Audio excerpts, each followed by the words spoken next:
Pues esta tarde es un honor para nosotros recibir en entrevista exclusiva a Laura G. Miranda, que nos va a hablar un poco sobre su novela Ecos del Fuego, editado por B&R Editoras. ¿Cómo te encuentras esta tarde, Laura?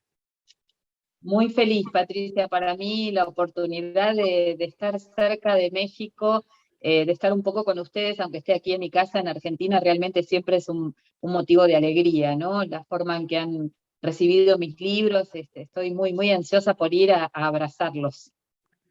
Tu principal protagonista del libro es Selina Flavi.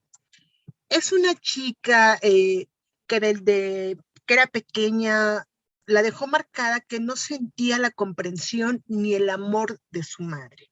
Sin embargo, tiene a su abuela Ita, que es la que suple esa figura materna. Elina eh, tiene una enfermedad que es un síndrome de Sjögren. Cuéntanos cómo nace este personaje de Elina y por qué decides en la novela tocar este tema de esta enfermedad. Bueno, son dos cosas diferentes, ¿no? Elina era un personaje, yo cuando termino una novela, siempre quiero que la protagonista que sigue no se parezca en nada a la anterior, ¿no? Después de Volver a mí, donde mi protagonista era muy estructurada, muy profesional, es decir, con ciertas características, empecé a imaginar una protagonista como más relajada, como bohemia, que no se preocupara por su vestimenta, que le gustara disfrutar de las cosas simples, como andar en bicicleta o la naturaleza. Entonces, ese personaje empieza a crecer en mí y justo yo cuando mis lectoras viajan a la ciudad donde yo vivo cerca de Buenos Aires a 400 kilómetros, pero en una ciudad costera, ¿no? Entonces cuando viajan y me piden de verme, si está dentro de mis posibilidades, yo accedo. Y en esta oportunidad había viajado un grupo de 5 lectoras y me preguntaron si podían desayunar conmigo, si yo me podía hacer el espacio. Bueno, así lo hicimos, fuimos a un lugar frente a la playa que es mi mesa, es el lugar donde yo siempre voy. Y estábamos conversando, ellas estaban muy contentas porque, bueno, estaban conmigo y les parecía que raro, que como yo había dicho que sí, y estábamos todas disfrutando. Y una de ellas me dijo, estoy tan contenta que quiero llorar. Y yo, desde una ignorancia absoluta, ¿no? Digo ahora, en ese momento creo que dije lo que hubiera dicho cualquiera. Le dije, bueno, llorá, está bueno llorar cuando se trata de lágrimas de alegría, ¿no? Se disfruta en algún punto. Y entonces ella se bajó los lentes de sol y me dijo, es que no puedo. Y la verdad yo me quedé, ¿no? Fue como una puntada, porque digo, no supe qué decir y inmediatamente ella se dio cuenta que yo no supe cómo reaccionar y me explicó que tenía el síndrome de Sjögren, que entre los múltiples síntomas, bueno, uno era la sequedad ocular, que no podía generar lágrimas, que no podía exteriorizar sus emociones como cualquier otro individuo, y agregó al final, yo no podía creer lo que estaba escuchando, porque no tenía ni idea de que esto existía, y agregó ella al final, pero ¿sabes qué es lo peor, Laura? No todo lo que pasamos con la enfermedad, sino que nadie sabe que existe. Y ahí, para mí fue una señal clara, ¿no? Dije, claro, mi Elina, que yo la estaba construyendo y que se llamaba Elina en homenaje a mi abuela, de quien creo que heredé este don, digo, puede tener este síndrome, fue un instante, ¿no? Entonces le dije, mira, si vos querés y me ayudás, yo puedo hacer algo por esto, lo puedo visibilizar en una novela desde mi humilde aporte, ¿no? Entonces ella se quedó y me dijo, bueno, ¿en serio? Sí, bueno, ahora quiero llorar más, me dijo, ¿no?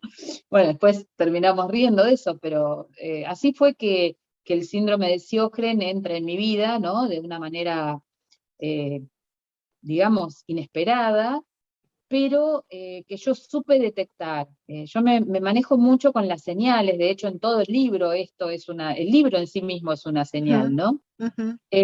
Y yo viví esto de enterarme de la enfermedad como una señal clara de que yo tenía que hacer algo con eso, que no era casualidad. Y bueno, le expliqué que la única limitación era si la editorial me decía que no, que este tema no, ¿no? Porque bueno, yo trabajo con absoluta libertad, pero siempre hago una propuesta antes de de que me digan que sí, digamos, no empiezo a trabajar. Pero bueno, por suerte la editorial que me apoya en todo me dio absoluta libertad para trabajar, es más, les pareció muy bien que visibilizara un tema de tanta importancia social, ¿no? Porque, a ver, en épocas donde todo el mundo se llena la boca con el tema de la inclusión, yo creo que incluir se incluye desde el conocimiento, ¿no? Entonces, por ahí yo no iría a buscar un libro de esta enfermedad, pero sí me gustaría, si fuera lector, leer una novela en otro contexto que me enseñe todo lo que esta enfermedad es, ¿no? Porque lo otro, si uno no tiene la enfermedad o no tiene alguna llegada, es muy difícil que uno vaya a buscar concretamente un texto de una enfermedad autoinmune. Claro, Así que y el personaje en tu libro lo hace sentir su angustia de no saber qué va a pasar, de que le falta la saliva, las lágrimas. Y Elina dice en un momento, yo temo a no saber hasta dónde esta enfermedad se va a meter en mi vida. Y inclusive lo vas describiendo también en los capítulos, que su amiga, su abuela, le dicen, métete a grupos de Facebook porque hay apoyo para que tú entiendas más esta enfermedad y la sobrelleves. Elina, una chica, como tú bien lo dijiste, bohemia, a ella le gustaba pintar desde niña porque decía que el arte salvaba. Ella trabaja de asistente social. En un viaje que tiene ella a París conoce a uno de tus personajes que también es Gonzalo, un amor que se quedó en el pasado, ¿no? Y hay varios personajes que me gusta que en cada capítulo se van entrelazando. Todos tus personajes al final tienen algo que ver con los demás. Me encantó eso de tu novela. y eso es parte de lo que define mi estilo, ¿no? Si tuvieras oportunidad de leer alguna de las otras, vas a ver que eso siempre sucede. O sea, yo planto una historia coral con un montón de personas que parece que nadie tiene nada que ver con nadie, pero después resulta que ese es mi desafío, ¿no? El giro inesperado que los termina vinculando y que sorprende un poco al lector. Hago eso porque me gusta como lectora cuando eso pasa. Me gusta no saber qué va a pasar, me gusta que el autor me sorprenda, ¿no? Que me dé un giro que yo no esperaba y yo diga, ah, pero mirá. Entonces, bueno, como autora trato de hacer eso que me gusta consumir cuando leo. Eh, bueno, los personajes hombres de esta novela también tienen sus particularidades, son ¿Mm? hombres sensibles, comprometidos con la persona que tienen al lado, comprometidos con los vínculos. Tanto es así que, bueno, yo ideé, como bien referís, a Gonzalo, un amor del pasado para vincularla con París y con el recuerdo. Y bueno, a Lisandro, que es otro protagonista sobre el que ella va a tener que tomar una decisión. Y claro, tan bien me los había creado a ambos que después yo misma no sabía con quién se iba a quedar. En un momento tuve que hacer una pausa, pero yo no escribo con un plan, digamos, no sé lo que va a pasar, yo voy, elijo el hilo conductor de la historia, pero la voy armando mientras la voy escribiendo. Y bueno, en un momento dije, bueno, tengo que tomar una decisión para ver para dónde voy llevando las cosas, porque me fue muy difícil saber con quién quedarse, porque realmente son dos hombres muy distintos, Ujú. uno que ejerce la paternidad por elección de su pequeño hijo, no porque está viudo, no porque está separado, no porque lo abandonaron, sino porque él tiene un acuerdo previo con la mamá del nene, y el otro que se hace cargo de adultos mayores, Ujú, eh, ujú. con un gran amor y una absoluta entrega. Este libro también pretende reivindicar eso, ¿no? Las Es un personas de edad. homenaje. Yo lo sentí como un homenaje, perdón que te interrumpa, No, tanto, no, está bien. tanto al personaje de su abuela, de Elina, que es Bernarda, que le dicen de cariño Ita, es un personaje a estos abuelos. Y Gonzalo, como tú lo manejas en el libro, que le dice, es mi triada, su papá, su tío y su tía. Que también aquí haces un paréntesis, la tía tiene Alzheimer. Y ahí también es importante saber cómo él los protege, porque él vive en Madrid desde que era muy niño y pues siempre está con ellos, ¿no? Y dice, yo los voy a cuidar hasta el último día de mi vida, porque yo le llamo gratitud a ustedes tres de todo lo que han hecho por mí. Eso es bien importante, estos vínculos de tus personajes con su familia. Sí, yo creo fervorosamente en todo lo que escribí, ¿eh? Amé esa tríada. Yo tuve, bueno, por supuesto también a Ita, a Nelly, su amiga, que son las que la contienen. Ujú, Eh, me parece que la gente mayor tiene poco protagonismo en las novelas y tienen mucha sabiduría, tienen mucho que dar, mucho que reivindicar, y además hay un gran toque de humor si uno sabe compartir con ellos, ¿no? De hecho, lejos de pensar que esta novela podría ser densa porque tenemos una enfermedad autoinmune, porque tenemos gente mayor, porque tenemos... Es una novela súper ágil, súper esperanzadora, ujú. con un mensaje lleno de energía, lleno de luz, eh, con alternativas frente a la adversidad que se atraviesa, no solo respecto de la salud, sino respecto de todas las cosas, ¿no? Yo creo que es un libro que es una señal en sí mismo. Y yo sentí que los mayores tenían que tener su espacio en mis historias. Y vos sabés que a propósito de las señales, cuando vos bien decís que ellos viven en Madrid, yo ya sabía que iba a haber una escena que se iba a desarrollar yo necesitaba que fuera una plaza, un pueblo pequeño, ¿no? Como para que sucediera lo que sucede y tuviera la solución que yo quería. No quiero contar por si la gente no lo ha leído. Y entonces cuando estaba buscando, bueno, pongo pueblos en Madrid y me sale un montón en internet, pero yo leí Guadarrama y fue como escuchar música, ¿no? Hay palabras que suenan con otro sonido adentro de mí, es decir, yo cuando pongo un nombre, cuando busco un lugar, algo adentro me dice, es ahí, ¿no? Entonces, bueno, elegí Guadarrama, situé la hostería, avancé con la novela.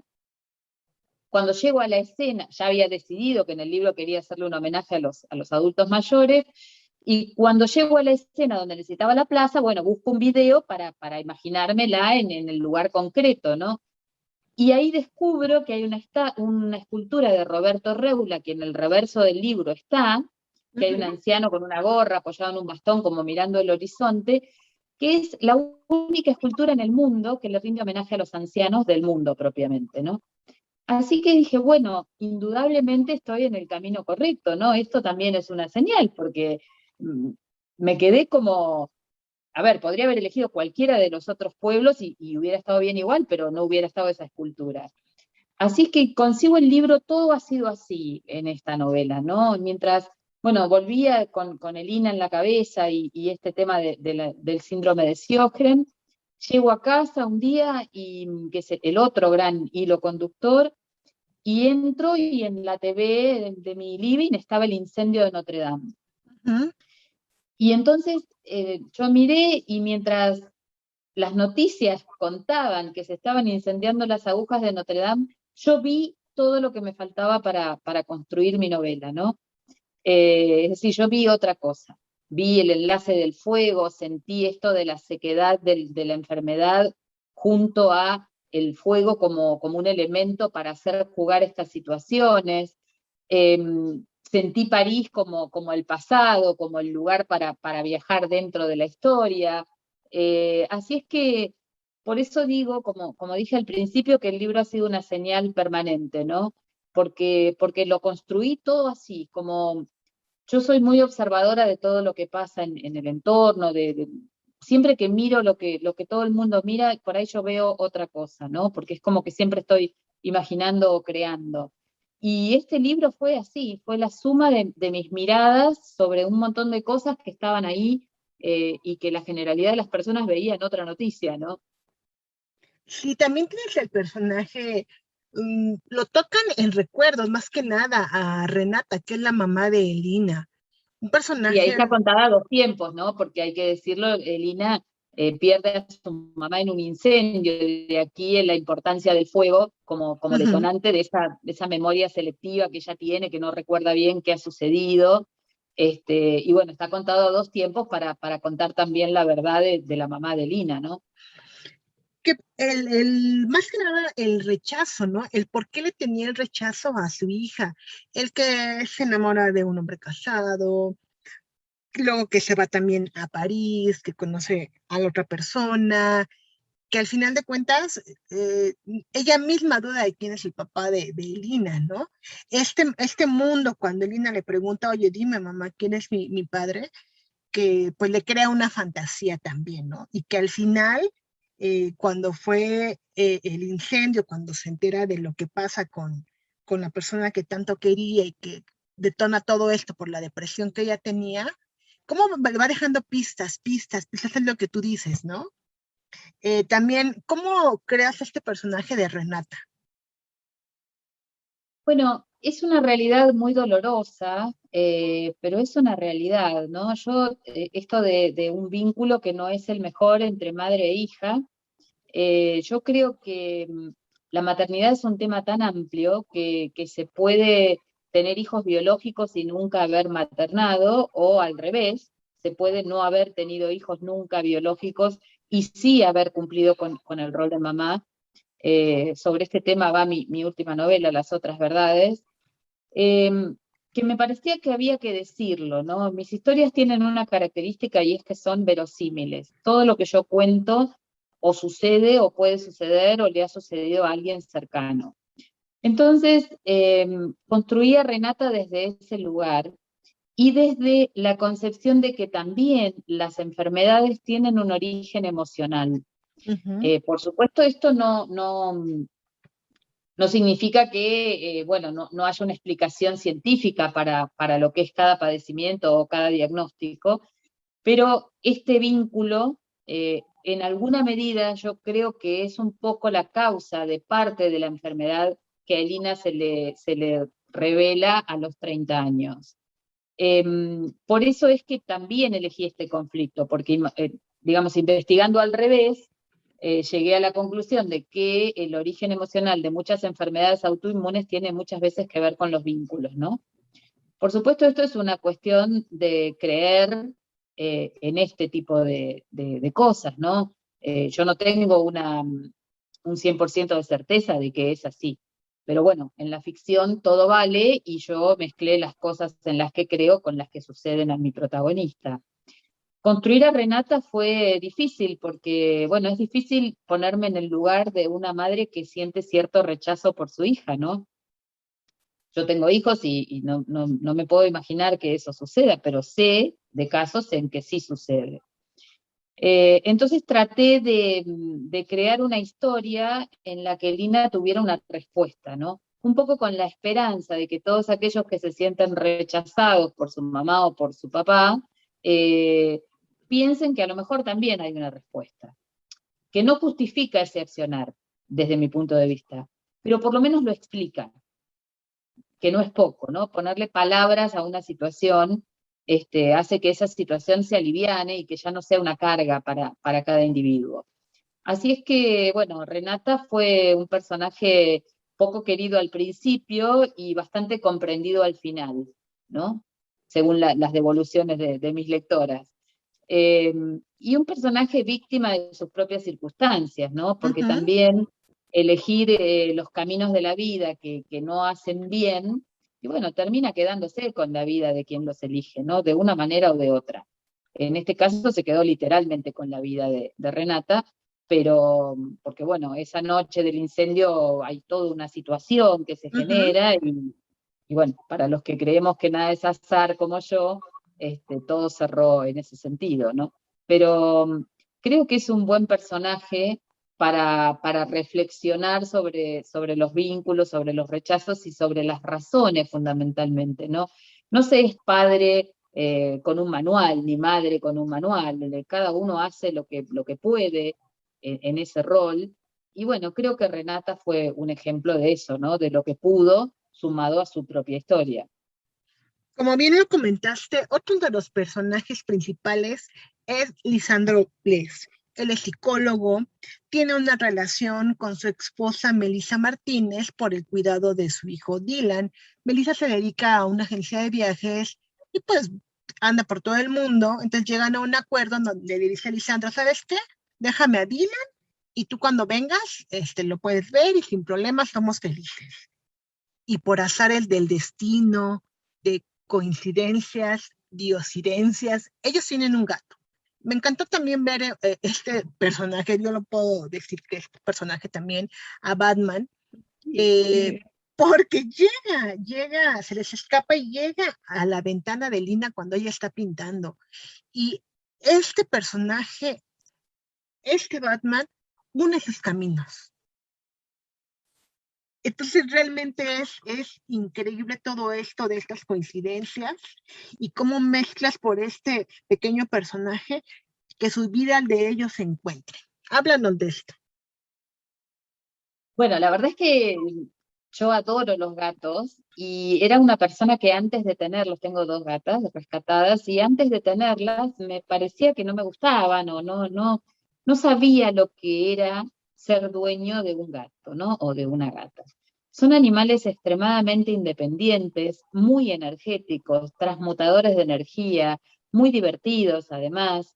Eh, y me planteé cuando estaba con esta novela, yo quería contar esta experiencia mía de lo que era mi vínculo, ¿no? También tengo perros, yo me gustan los animales todos, pero bueno, dentro de lo que puedo tener en casa, tenemos dos perros y dos gatas, y yo quería contar todo lo que le puede dar a una persona tener un gato, ¿no? Porque en realidad el amor, el vínculo, lo que comparten, sobre todo la gente que está sola, ¿no? El gato es un gran compañero. Y no lo digo yo, lo dicen los libros, lo dice la energía, lo dicen un montón de cuestiones, y yo he tratado de avalar un poquito eso. Y después me pasó que yo digo, bueno, ¿cómo hago que Elina y Lisandro se conozcan, ¿no? Y la verdad es que entre los libros que he leído, más los que humildemente escribí, más lo que, parece como que está todo dicho a la hora de conocer a alguien, ¿no?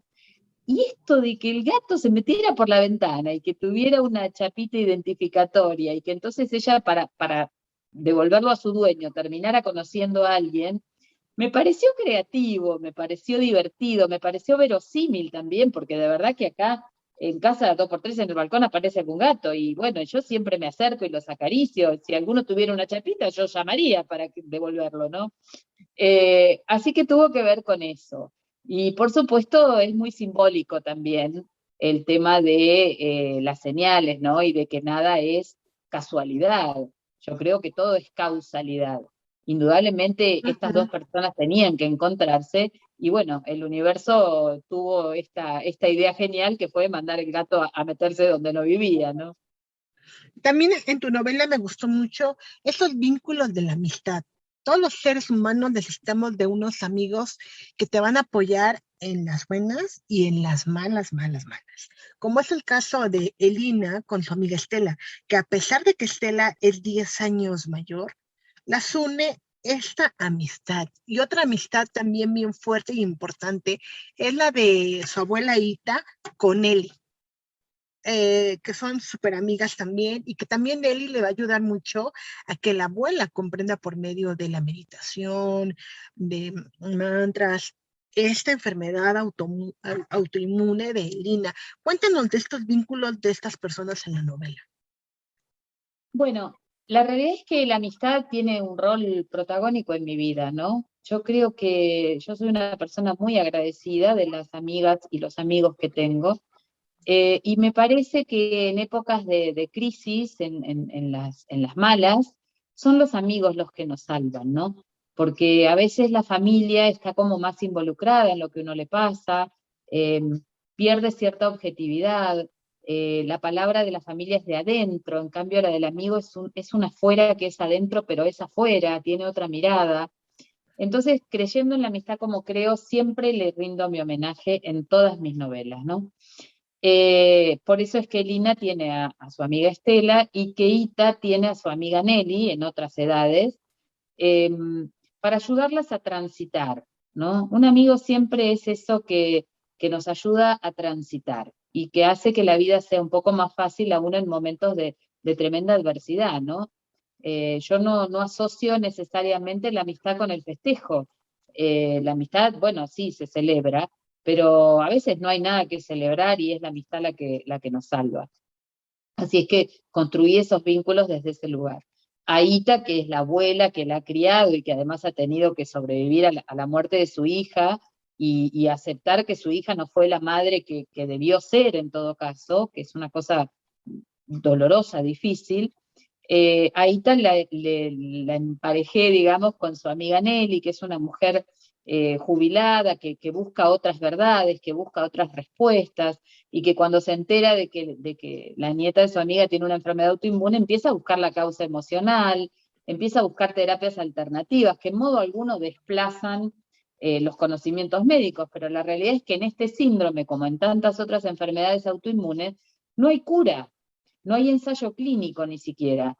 Entonces, lo que yo quise fue visibilizarlo y dejar a la vista que, como es una enfermedad que es la completa incertidumbre, porque cada enfermo es distinto, esto de los grupos de Facebook es verdad, yo tomé testimonios de primera mano de un montón de pacientes, ellos se levantan un día y no saben cómo va a ser, no saben si no van a poder llorar, si no van a poder comer, no saben si van a tener dolor físico, es decir, cada día es como abrazar la incertidumbre.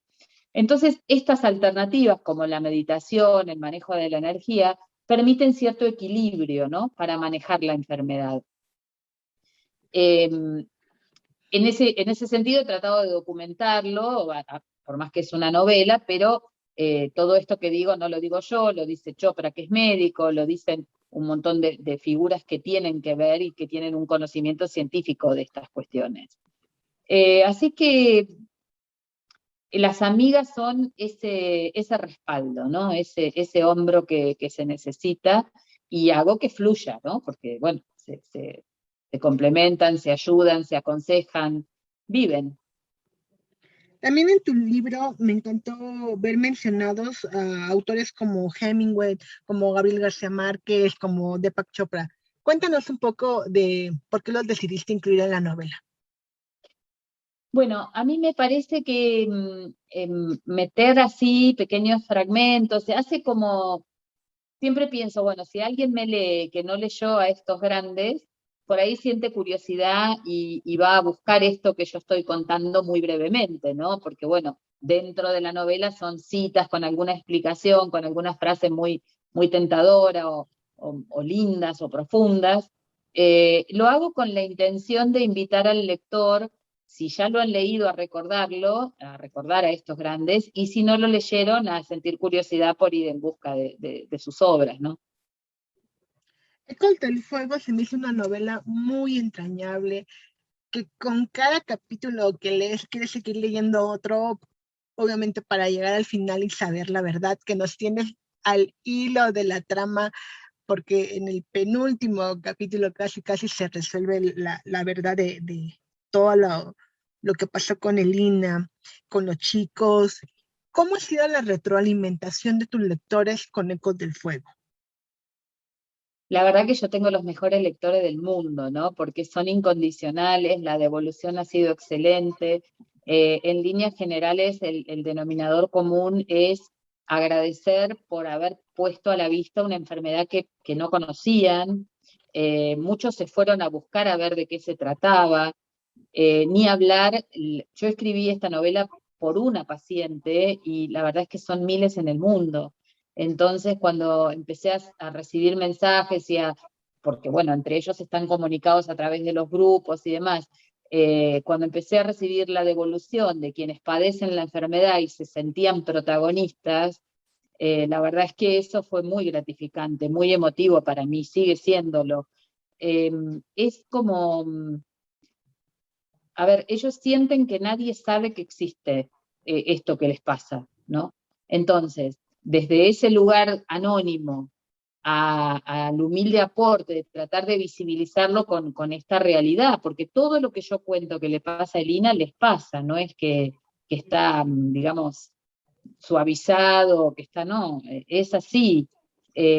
Para ellos, una cosa que para nosotros puede ser un programa, como ir a comer una pizza, para ellos se vuelve un padecimiento. Es decir, hasta desde un punto de vista social es complicada la enfermedad. ¿Por qué? Porque al no generar saliva les cuesta tragar. Entonces tienen que estar hidratándose continuamente, tienen que tratar de comer cosas blandas. Entonces muchos de los enfermos me decían, fíjate, Lau, hay comida para veganos, hay comida para celíacos, hay comida, y no hay comida para los que tenemos síndrome de Sjögren. Y nosotros debemos comer cosas esponjosas, bueno, con ciertas características. La verdad es que eso es verdad, ¿no?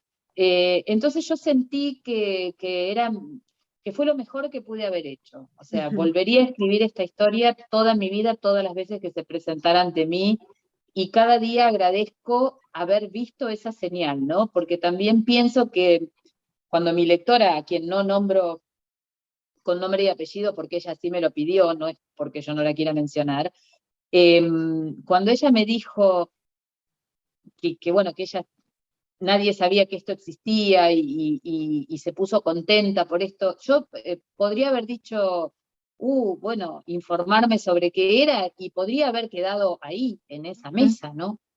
Sin embargo, lo primero que se me ocurrió fue, bueno, ¿cómo puedo aportar a esto?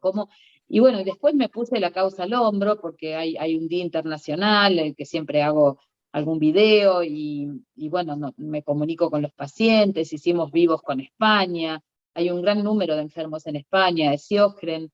Eh, Así es que la verdad es que yo lo di todo pensando que se lo daba a una sola persona y me ha vuelto multiplicado porque son muchos los que tienen este diagnóstico. Y el libro era un desafío porque yo tenía que empezar una novela con una protagonista que le detectaban esta enfermedad y yo sabía que la iba a terminar y esto iba a estar igual, no iba a haber cura, porque no la hay todavía y ha pasado 1 año y medio desde que la novela salió y más de 2 desde que yo tuve este encuentro, ¿no? Así que bueno, creo que fue algo lindo, algo profundo. Laura, ¿qué esperan de tus lectores mexicanos? Bueno, la verdad que esperar más de mis lectores mexicanos es como quejarse no sé, ya ser abusivo, ¿no? Yo espero que reciban mis obras como las reciben, que sientan cuando las leen todo el amor que yo dejo al escribirlas y que sepan que quiero esa tierra como quiero la mía, ¿no? Yo siento que México es un poco también mi casa, porque bueno, todas mis novelas de esta editorial a la que pertenezco ahora están allá, cada una le va mejor que la anterior digamos, tracción a las otras, o sea, el lector que me conoce en México con Ecos del Fuego después va y busca las otras novelas. La prensa de México es genial, los clubes de lectura son impecables, las lectoras mexicanas son muy sagaces, yo he tenido muchos Zooms con muchos grupos de lectura y la verdad es que leen entre líneas, leen en profundidad, leen en otra dimensión, es buenísimo. Yo no sé si tengo derecho a esperar algo, más bien diría que respecto de mis lectores mexicanos solo tengo gratitud. Solamente quiero ir, quiero que termine esto de tanta cuestión con los vuelos y demás, y quiero ir a verlos y abrazarlos y agradecerles personalmente, ¿no? Laura, yo agradezco mucho tu tiempo para esta entrevista. ¿Te gustaría agregar algo más? No, me gustaría decirles que bueno, esto, que les agradezco la oportunidad de su valioso tiempo de lectura. Les pido que si le dan la oportunidad a mis libros, me escriban, yo manejo mis redes, yo contesto todos los mensajes. Y bueno, van a encontrar en Ecos del Fuego un mensaje muy esperanzador, al igual que en todas mis novelas, ¿no? La característica de mis novelas es esa, invitar al lector o provocarlo a repensar su propia vida y sus propias circunstancias, siempre para estar mejor, ¿no? Creo que el bienestar es nuestra misión, nuestro propósito, y bueno, mis novelas tienen siempre eso entre sus líneas. Pues te agradezco mucho, Laura. Un beso enorme para vos y en vos a todo México.